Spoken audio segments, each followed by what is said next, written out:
question is, can Real Madrid maintain that level of consistency enough to give themselves a shout when they play each other in El Clasico in May? But I still think that Barcelona's best punch is significantly better than Real Madrid's best punch. I think we can comfortably say that now that they're out of the Champions League. Barcelona is a better team. The question is, how often can they deliver that level of performance when they're rotating to try and keep guys fresh for the biggest games? Barcelona advancing in the Champions League, Real Madrid crashing out. Now they have LaLiga title race to worry about.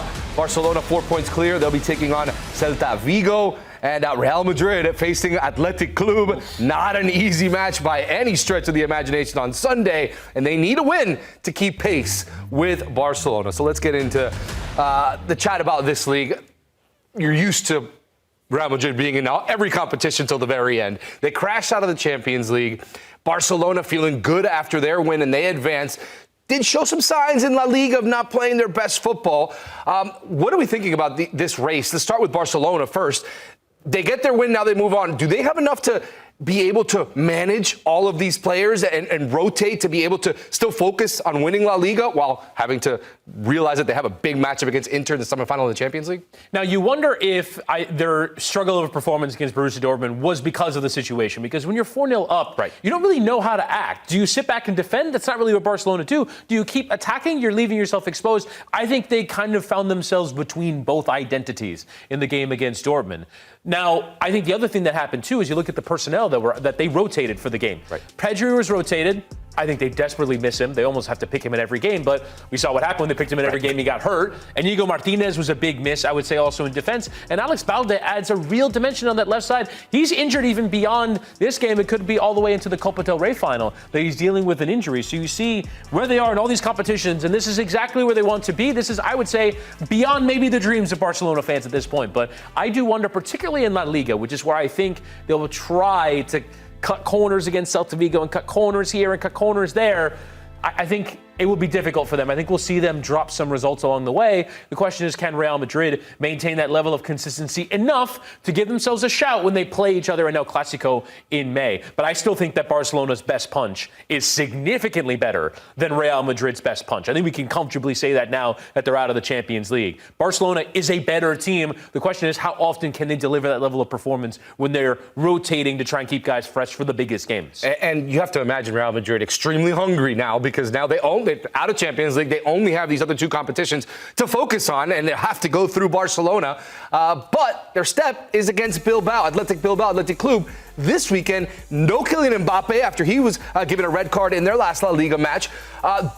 What is the mindset of this Real Madrid team after crashing out of the Champions League, something they're not used to, going into this game that it really is a must-win if they want to keep pace with Barcelona without their best player?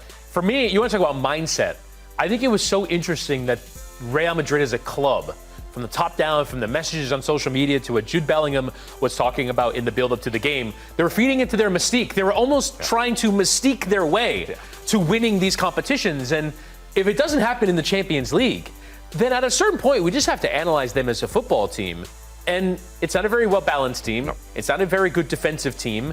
They don't really have a lot of ideas or a lot of invention, which is crazy to say about a team with the level of attacking talent that they have. So if you were to just say to me, analyze these two football teams, Real Madrid and Athletic Club, who wins the game? I would say Athletic Club wins the game, even at the Bernabeu. And so for me, it's just that level of we no longer talk about them through the prism of, well, they just always do this, and so they'll figure it out, they'll find a way.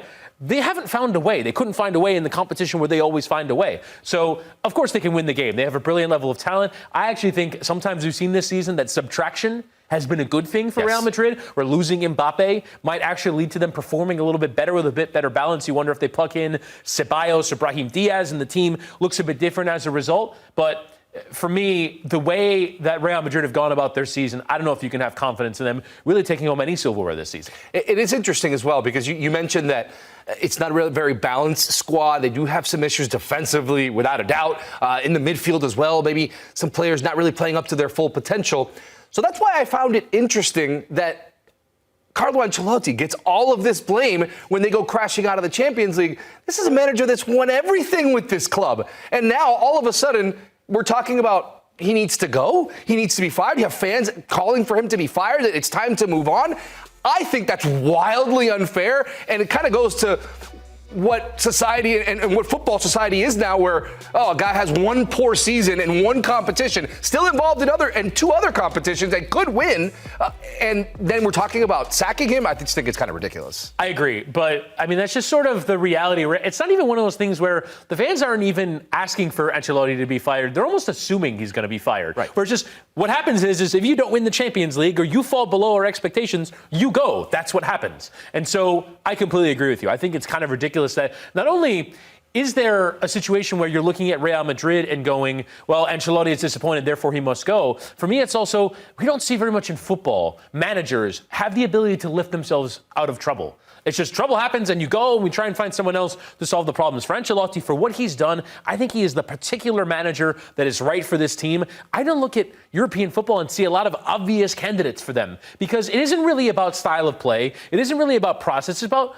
just getting the results. However you get a result. I almost think a manager like Max Allegri could be someone that fits the profile because by any means necessary, you go and win the game. That's the Real Madrid identity. There aren't a lot of managers that think that way in the game right now. So if Ancelotti goes, I don't know who they bring in. There's all these rumors around Klopp. I don't get that at all. I don't see that as a fit whatsoever. But for Real Madrid, for me, I think they've got to really look deep down and go, what is the answer to this problem? It might be subtraction. It might be getting rid of one of the big stars. But they've got a lot to figure out in this summer.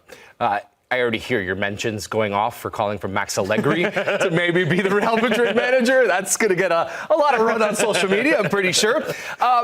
Look, if you're looking at this team, at this Real Madrid team, they can go trophyless this season, and it would be at the hands of their bitter rivals in Barcelona, a team that is class but is very young. And you look at this Real Madrid attack and you say, this is the best attack or potentially the best attack in the world. What would it mean for both clubs if that's the way it goes? If Real Madrid goes trophyless and loses to Barcelona in all those games in Copa del Rey and in La Liga? Well, then Ancelotti's definitely out. And it's kind of the ultimate embarrassment on Real Madrid. If they can't win a trophy after signing Kylian Mbappe in the summer, with everything that they've done in replacing their big stars with Bellingham, Tchouaméni, Camavinga, they've been ready in every position to have their next guy. This is supposed to be the win now team. This is supposed to be the win everything team. They win nothing? That is cataclysmic. It is cataclysmic for them as an institution, especially for where they've came from. When last year, they were that team that won La Liga, that won the Champions League, that did it by any means necessary.